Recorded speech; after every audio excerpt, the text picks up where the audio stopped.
cemetery with a possible 1 million mummies has been unearthed in Egypt. 1500 years old desert necropolis, and has been the largest ever found. I say a possible 1 million mummies because the 1 million mummies have not been found. It's an extrapolated figure. However, the fact of the matter is the Fag El Gamus cemetery stretches over 300 acres in the area of Fayum in Egypt. Mummified human bodies have been found there in shafts up to 75 feet deep in the desert. The remains date from when Egypt was under the Roman and Byzantine control of Egypt. So far, an 18-month-old girl is among the most recent mummies to be discovered. And the mummified body of a 7-foot-tall man also found folded into one grave. This may be a possible Nephilim mummy. We'll get back to that later about the genetics of the red hair as well. Discoveries providing archaeologists with an insight into ordinary citizens. These were ordinary citizens who were mummified. But the reason for so many bodies being buried at this exact location, at this site, remains a biggest mystery of all. So the cemetery containing more than 1 million mummified human bodies has been unearthed in central Egypt. This is according to the archaeologists themselves. Scientists have already excavated more than 1,700 mummies preserved by the hot, dry desert in the Fayum region of Egypt. That's about 60 miles south of Cairo, some 100 kilometres. But those leading the work believe that there could be up to 1 million similar bodies buried in the shafts, cut into the limestone rock. And they're up to 75 feet deep, about 23 metres, something like that. Like I say, that million mummy figure is extrapolated due to the number of shafts. A lot of controversy over that statement. Some people have actually been removed from the site for making that statement by mainstream Egyptologists.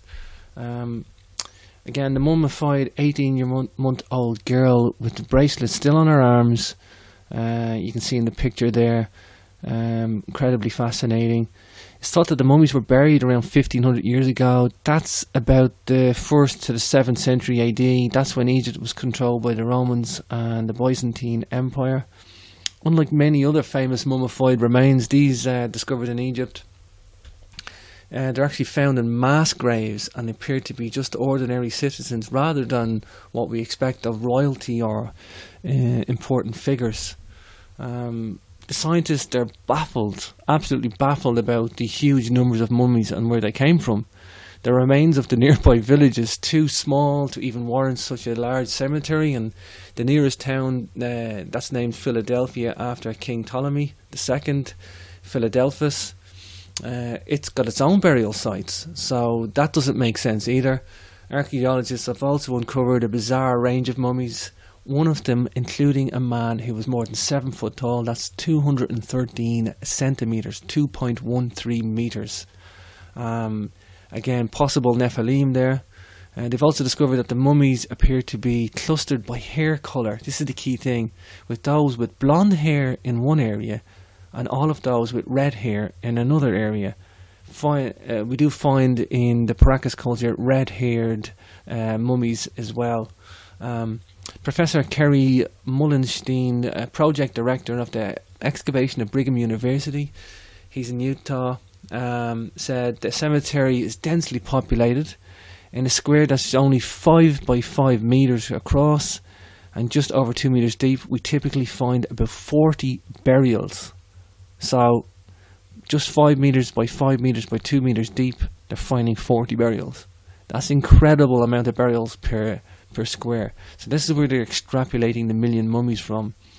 Professor Kerry Mullenstein, project director, said the cemetery is very large and so far seems to maintain that kind of burial density all the way throughout. So the math suggests that there are over 1 million mummies in the cemetery. Though we cannot certain, this is without further explanation, and it has to be a thorough academic review process. Although this Fag El Gamus necropolis is named after a nearby road that translates as Way of the Buffalo, it was first discovered nearly 30 years ago. The archaeologists are still trying to piece together what they have found there. The annual excavations at the site on the eastern side of the Fayum region near the city of Silla, they regularly unearth mummified remains, and Professor Mullenstein, they've presented the latest discoveries to the Scholars Colloquium at the Society for Study of Egyptian Antiquities last month. Again, among the recent discoveries made last year was the mummified remains of a little girl. She's 18 months old, and she still had 2 bracelets on each arm. Unlike the royal Egyptian mummies, the people buried at Fag el-Gamus necropolis had few goods buried with them, and they were laid out in the ground without coffins. Their internal organs were also rarely removed. That's an important part of the mummification process to note. So it's very arid environment. The desert that's largely throughout has preserved the bodies. Very crude mummification process. However, the latest discovery of this little girl, says Professor Mullenstein, appears to have been also in some attempt by those who buried her to use the full mummification process. Mullenstein wrote recently and updated it in an attempt to keep the discovery secret, said the mummy was beautifully wrapped in a tunic with other really nice wrappings. Again, many bodies were found in clusters. Raft remains of 2 children and 2 adults, another fine example there in the picture. There's some evidence that they tried much of the full mummification process. So sometimes full mummification, sometimes partial. The toes and the toenails and the brain and the tongue were amazingly preserved. We find a wonderful necklace and 2 bracelets on each arm. The jewellery makes us think it was a girl, but they can't tell. She was buried with a great care as someone who obviously loved her very much. They did all they could to take care of this little girl in the burial. It's very, very sad to see that, obviously. But they did succeed, and it was a beautiful burial. They buried with several other mummies, so they're very interested in examining them as also. Another woman with long blonde hair was found buried among a group of other bodies that all had healthy sets of teeth. Professor Mullenstein said quite a few of our mummies had excellent teeth, something that is unusual. You can see on the map there where the necropolis Fag el-Gamus is located. Already, again, like I say, 1,700 mummies there. Hot, dry desert, about 60 miles south of Cairo. You can see there's deep shafts that the mummies were hacked into the limestone bedrock beneath the surface of the desert. One actually wonders if the genetics that caused this group may be related to each other to have better teeth than the norm. Genetics even being questioned by the mainstream archaeology. Of course, we don't really know, are they related just because they had buried near each other? But throughout history, it's common for families to be buried beside each other. Seems very likely, but they cannot assume. Again, there's the red hair.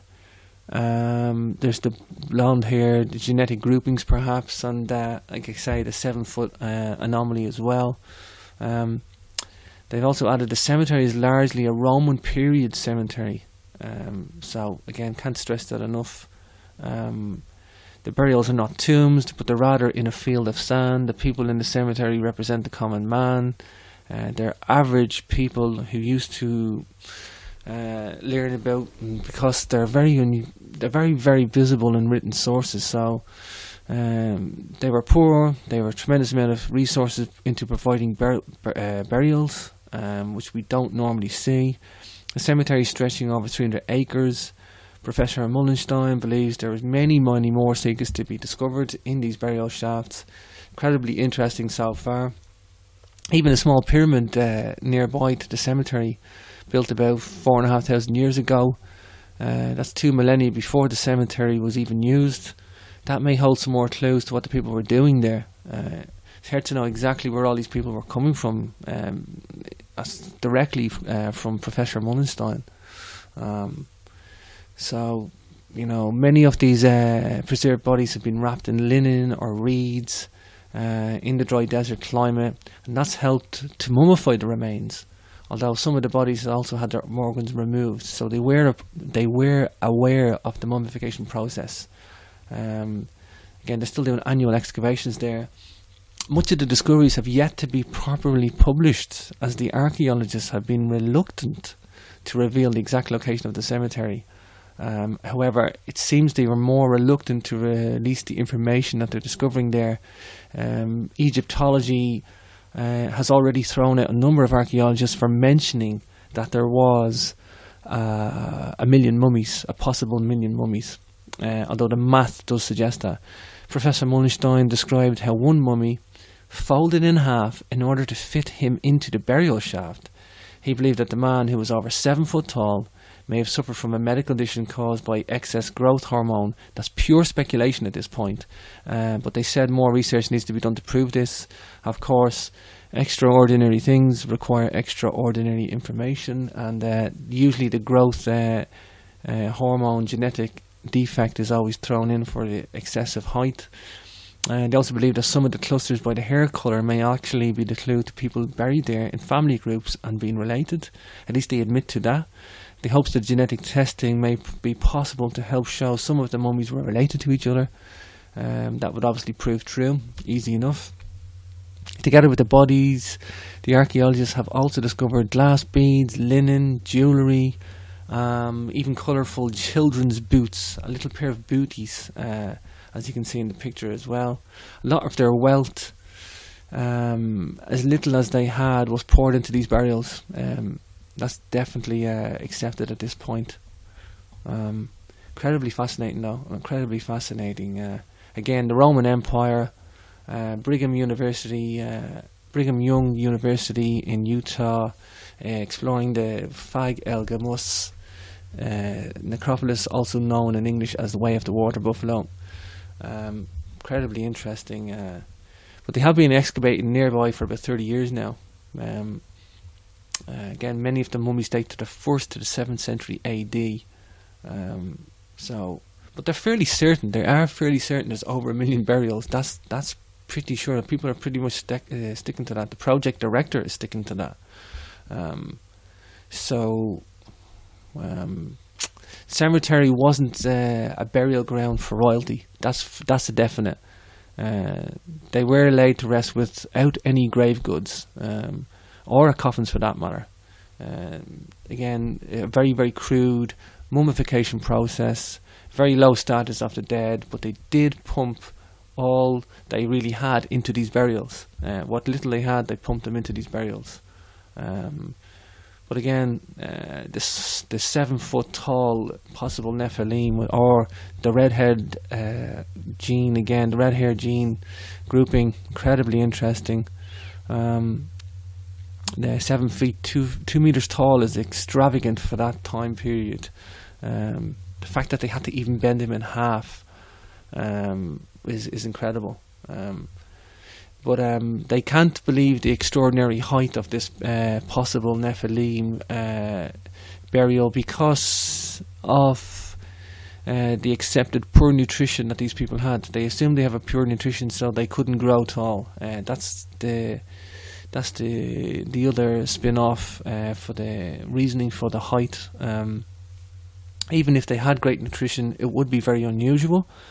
So even if they did have great nutrition, the argument doesn't hold. So it's like they're desperately grasping to give some explanation for this medical condition. Again, the other one. But the surprisingly tall mummy was discovered by Mullenstein just before she became director, and the findings have yet to be published. They haven't even published them. But they say they have a large publishing backlog, and they're trying to catch up on making all their colleagues and the public aware of this. Again, the red hair and the blonde seems to be large enough of a discovery to warrant this genetic insight into this. It's daunting as a challenge for them. Provides the archaeologists with lots of opportunities though. They're in the early stage of creating a database of all the mummies that they have excavated. When they complete that, the database will help them study the burial patterns. The database is in the early stages though. They will be able to see then all the blonde burials where they show up and they're clustered in one area, and they will also be able to see all the red-headed burials where they're clustered in another area. And their clusters are interesting because they suggest perhaps the family areas or genetic groups and they're still trying to explore all that. But there you go.